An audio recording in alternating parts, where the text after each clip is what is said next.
In a world where many brands vanished with the collapse of East Germany, there was a small giant that weathered the storm, Multicar. From its humble beginnings in the 1950s to becoming a symbol of versatility and durability. This compact truck outlasted reunification and adapted to a new era. Today we'll tell you how Multicar stayed alive when everything around it was changing forever. A brand that survived the collapse of a country.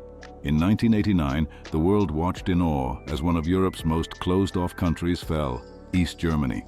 Within months, this socialist state began to dissolve, taking factories, brands, and traditions down with it. But among the industrial ruins of the East, one small company managed to survive. A utility vehicle brand born in Thuringia resisted not only German reunification, but an entire change of era. This is the story of Multicar, the last bastion of Eastern automotive engineering that remains active to this day. Humble beginnings in interwar Germany. It all began in 1920 when entrepreneur Hermann Ernst and engineer Arthur Ade founded a small workshop. What started as a modest venture quickly grew into AWE, a manufacturer of agricultural machinery. By the late 1920s, the company already employed nearly 400 workers. However, like many other industries of the time, AWE was redirected during World War II to produce military equipment for the Wehrmacht. At the end of the conflict in 1948, the war-damaged factory was nationalized by the new socialist state and given a new name, Weib Fahrzeugwerk Waltershausen. An improvised solution that became essential. In post-war East Germany, there was an urgent need for machines that were simple, functional, and cheap. And as often happens in difficult times, innovation came almost by accident. In 1951, one of the factories built a strange diesel-powered cart for internal use. It had no cab. The operator had to stand on a small platform, steering the vehicle by leaning their body side to side. The controls, throttle, brake, and gear shift were all within arm's reach. Though rudimentary, this prototype worked surprisingly well. Production was soon moved to Waltershausen, and the model received significant improvements along with a name. DK3, later renamed DK 2003 and affectionately nicknamed the Diesel Ant. Despite weighing only 930 kilograms, this little vehicle could carry up to 1.85 tons. Equipped with a 6-horsepower diesel engine, it had no electric starter and its cooling system was unorthodox. The water simply evaporated and had to be refilled frequently. From local tool to export vehicle. In 1957, a more refined version appeared, the DK 2004, featuring a rounded front, a protective bar, a padded roller for the operator to lean on, and finally, an electric starter. The success of this unique machine sparked a new ambition, exporting it.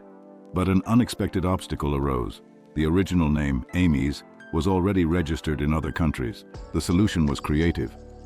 A nationwide contest was launched in the GDR, gathering around 150 proposals. From the final list, a catchy Anglo-style name was chosen, Multicar, the multi-purpose vehicle. By late 1959, the DK 2004 was officially renamed the Multicar 21. Over the next 5 years, more than 12,000 units rolled off the production line. The revolution of the Multicar 22. Why were so many built? Because the Multicar was no longer limited to factory settings. It began to be used in agriculture, construction, urban cleaning, and even by the German postal service. Compact, tough, and extremely useful, it became an indispensable work tool. Still, there was a legal problem. Since the operator stood while driving, the Multicar did not meet the requirements for public road circulation. Yet in rural areas or near factories, this rule was often ignored. Everything changed in 1964 when the Multicar 22 was introduced at the Leipzig Trade Fair. This version brought a real transformation. A closed cab for one person, complete with seat, windows, and heating. For the first time, the driver could work comfortably even in winter. Additionally, the cab's upper section was removable, a nod to the original Amy's design. With these improvements, the Multicar ceased to be just a motorized cart and became a real small truck, fit for streets and roads. It had full lighting, an electrical system, a muffler, and though its top speed was only 23 kilometers per h, it was more than enough for short routes. With trailers, it could carry up to 4.5 tons. In 1970, it was upgraded with a 15-horsepower engine capable of handling slopes of up to 8 degrees. 3 main versions were produced. 22P, base chassis or flatbed, 22D, three-way tipper, 22M, single-direction tipper. A wide range of accessories was also available from snowplows to sweepers. By 1974, the Waltershausen plant had produced more than 40,000 units of the Multicar 22. Multicar 24, a new technical era.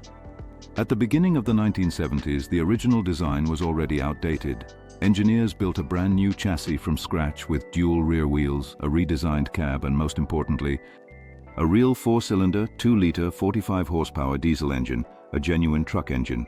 The cab, with space for 2 people, was functional and straight-lined, in tune with the industrial aesthetics of the 1970s.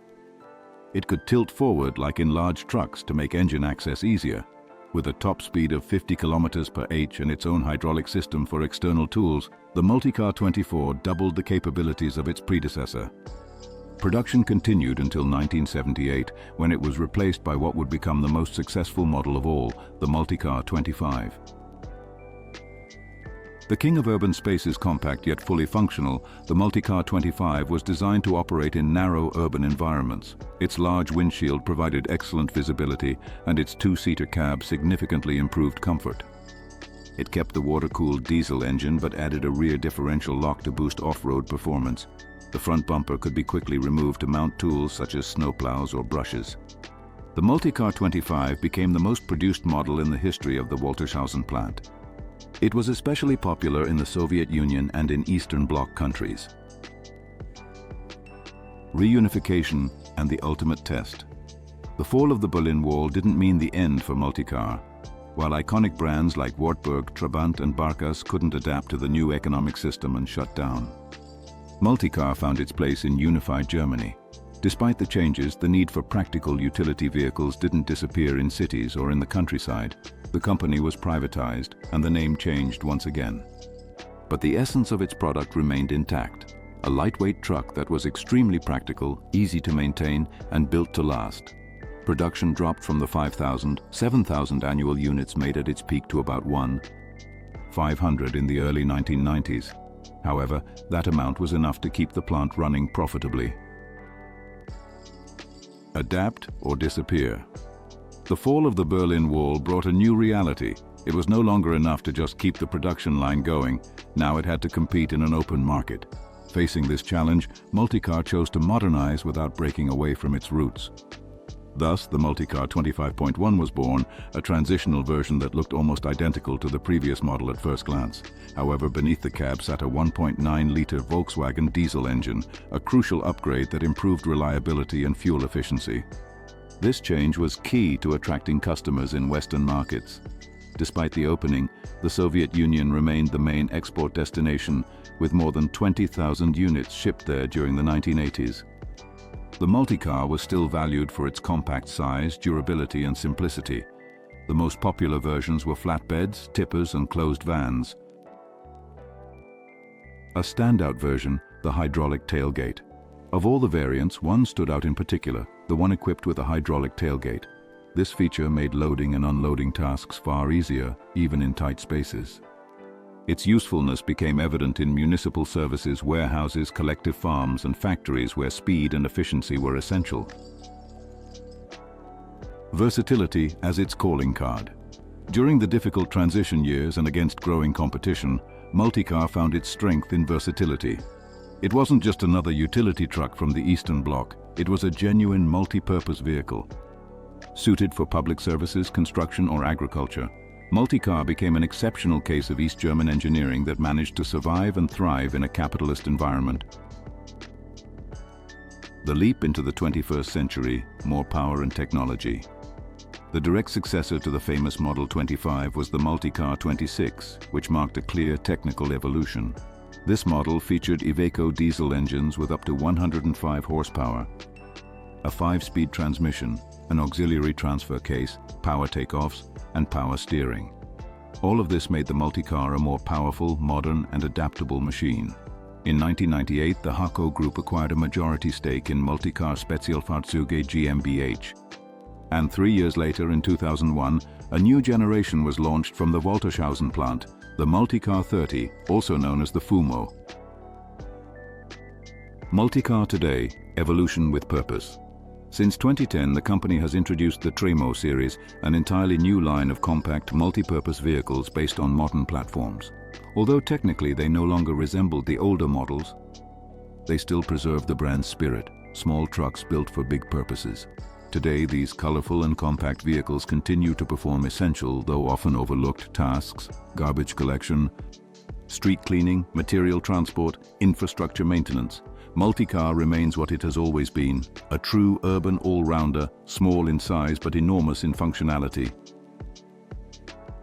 If you were surprised by the story of this little giant that withstood the test of time and reinvented itself without losing its essence, don't forget to leave a like, subscribe, and hit the notification bell. See you in the next episode, where another icon of industrial ingenuity awaits with new surprises.